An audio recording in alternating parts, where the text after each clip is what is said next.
तो जी स्टूडेंट्स, अब हम बात करने वाले हैं स्ट्रक्चर ऑफ प्रोटीन की। स्टूडेंट, ये क्वेश्चन इस तरह भी पूछा जा सकता है स्ट्रक्चर ऑफ प्रोटीन, या इस तरह से भी पूछा जाता है level of organisation of protein, level of organisation of protein. तो स्टूडेंट्स, आपने कंफ्यूज नहीं होना, दोनों का आंसर सेम ही है। स्ट्रक्चर ऑफ प्रोटीन के बारे में पूछा जाए या आपसे पूछा जाए कि level of organisation of protein, तो आपने एक ही चीज़ का आंसर देना जो कि मैं बताने लगा हूँ। स्टूडेंट, अगर हम बात करें प्रोटीन की, तो हमें पता है प्रोटीन क्या है। ये पॉलीमर होते हैं अमाइनो एसिड के। क्या होते हैं? These are polymer of amino acid.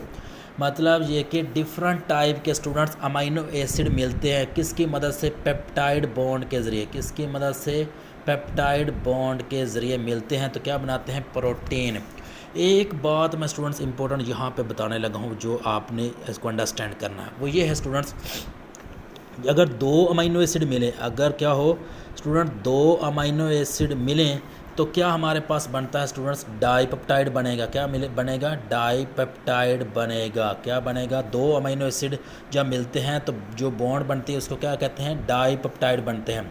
Student, dipeptide बनेगा तो इसमें एक वाटर का मॉलिक्यूल रिलीज़ होता है। डाईपेप्टाइड में एक वाटर का मॉलिक्यूल रिलीज़ होता है। और जो पेप्टाइड बॉन्ड होती है वो कितनी होती हैं? वो भी स्टूडेंट्स एक ही होती है। पेप्टाइड बॉन्ड कितनी होती हैं? एक पेप्टाइड बॉन्ड होती है। तो याद रखना है स्टूडेंट्स, जो इंपॉर्टेंट बात बताने लगा हूँ, डाईपेप्टाइड में क्या होता है? एक वाटर का मॉलिक्यूल रिलीज़ होता है और बॉन्ड जो बनती है पेप्टाइड बॉन्ड वो एक ही बनती है। मतलब ये हुआ स्टूडेंट्स, इस वर्ड्स को देखना है, पेप्टाइड के साथ क्या लिखा हुआ है। अगर डाई लिखा हुआ है तो डाई का मतलब होता है टू में से स्टूडेंट्स -1 करके आपको पता चल जाएगा वाटर कितने रिलीज़ हुए हैं, पेप्टाइड बॉन्ड कितनी पाई जाती हैं। मिसाल के तौर पर अगर यहाँ पे डाई की जगह पे लिखा हुआ, मिसाल के तौर पर 3 अमाइनो एसिड मिले, 3 अमाइनो एसिड मिलते तो क्या बनता? ट्राईपेप्टाइड बनता। क्या बनता स्टूडेंट्स? ट्राईपेप्टाइड बनता।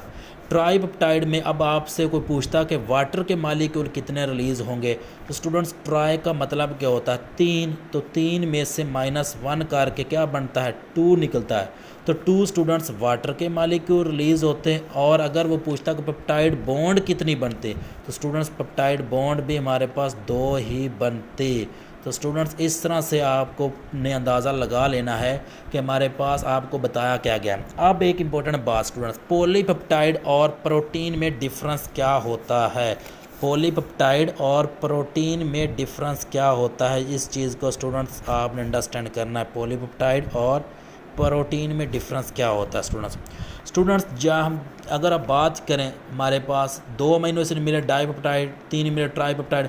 स्टूडेंट्स, इस तरह जब अमीनो एसिड मिलते जाते हैं, तकरीबन 10 अमीनो एसिड मिलेंगे तो क्या बनेगा? डेकापेप्टाइड। क्या बनेगा?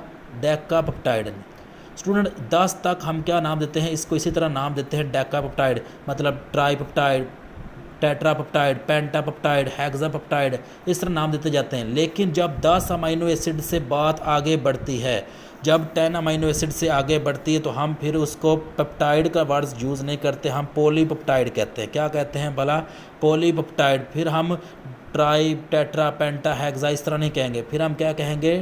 पॉलीपेप्टाइड। अब कब तक पॉलीपेप्टाइड कहेंगे स्टूडेंट? 10 अमीनो एसिड के मतलब डेकापेप्टाइड। 10 अमीनो एसिड के मिलने से क्या बनता है? डेकापेप्टाइड। डेकापेप्टाइड से लेकर स्टूडेंट तकरीबन हमारे पास 10,000 तक, स्टूडेंट्स कहाँ तक जाता है ये काम? 10 अमीनो एसिड से लेकर 10,000 तक जब हम बात करते हैं तो ये बात होती है पॉलीपेप्टाइड की। स्टूडेंट, जब 10,000 से आगे की हम बात करेंगे, 10,000 से ज़्यादा अमीनो एसिड मिलते हैं तो हमारे पास क्या बनता है स्टूडेंट्स? प्रोटीन्स बन जाते हैं। जब 10,000 से अमीनो एसिड ज़्यादा होंगे तो हम इसको क्या कहेंगे? These are the proteins. और कुछ प्रोटीन्स इतनी ज़्यादा अमीनो एसिड से मिलते हैं कि तकरीबन हम कह सकते हैं 30,000 अमीनो एसिड तक ये मिल के हम क्या कहते हैं? प्रोटीन्स बना रहे होते हैं।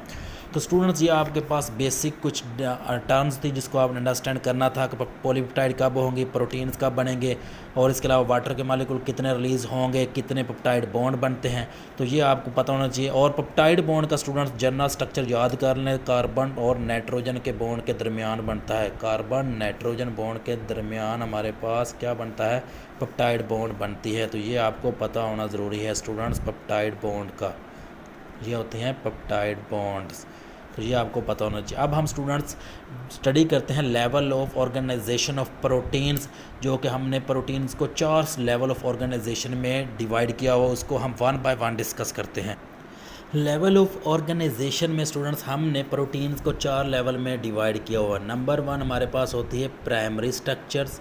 नंबर 1 क्या है स्टूडेंट्स, प्राइमरी स्ट्रक्चर आती है। नंबर 2 हमारे पास क्या है, सेकेंडरी स्ट्रक्चर होता है। प्रोटीन की क्या होती है, सेकेंडरी स्ट्रक्चर।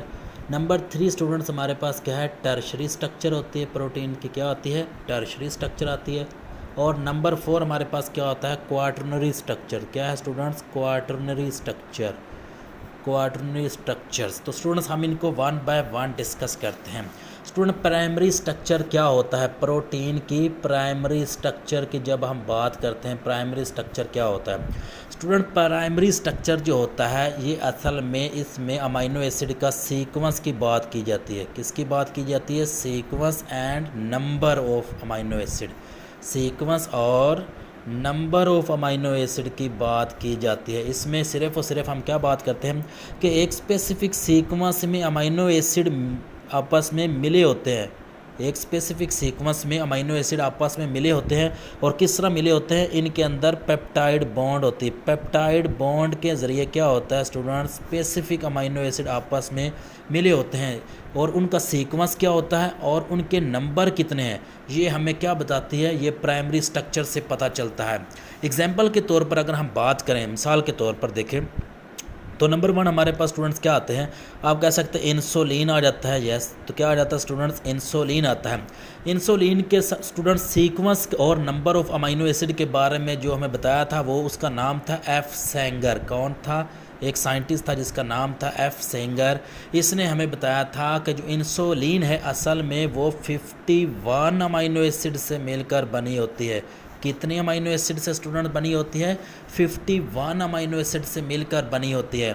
और उसने कहा था इस 51 अमीनो एसिड में 2 चेन होती हैं। कितनी चेन होती हैं स्टूडेंट्स, 2 चेन होती हैं। इसको एक चेन को कहते हैं चेन ए, जबकि दूसरी चेन जो होती है उसको कहते हैं चेन बी।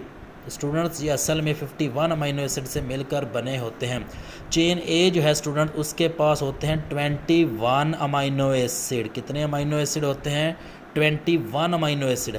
और चेन बी जो होती है उसके पास होते हैं 30 अमीनो एसिड। कितने अमीनो एसिड, 30 अमीनो एसिड। तो जब 21 और 30 अमीनो एसिड को सम करते हैं तो टोटल कितने अमीनो एसिड बनते हैं, 51 अमीनो एसिड। तो एफ सेंगर ने यही बताया था, उसने कहा था कि जो इंसुलिन है आपके पास वो 51 अमीनो एसिड से बनी होती है, जिसके अंदर 2 चेन होते हैं। एक चेन के अंदर 21 अमीनो एसिड होते हैं और दूसरी चेन के अंदर 30 अमीनो एसिड होते हैं। और ये दोनों चेन आपस में लिंक होती हैं किसकी मदद से, डाई सल्फाइड ब्रिज के थ्रू। किसके ज़रिए, डाई सल्फाइड ब्रिज, यानी 2 सल्फर ग्रुप आपस में कनेक्ट होते हैं, इसको कहते हैं डाई सल्फाइड। कहता है डाई सल्फाइड ब्रिज के ज़रिए अटैच होते हैं। और स्टूडेंट याद रखें इंसुलिन के अंदर टोटल 3 डाई सल्फाइड ब्रिज होते हैं, याद रखना है आपने। इंसुलिन के अंदर कितने डाई सल्फाइड ब्रिज होते हैं, 3।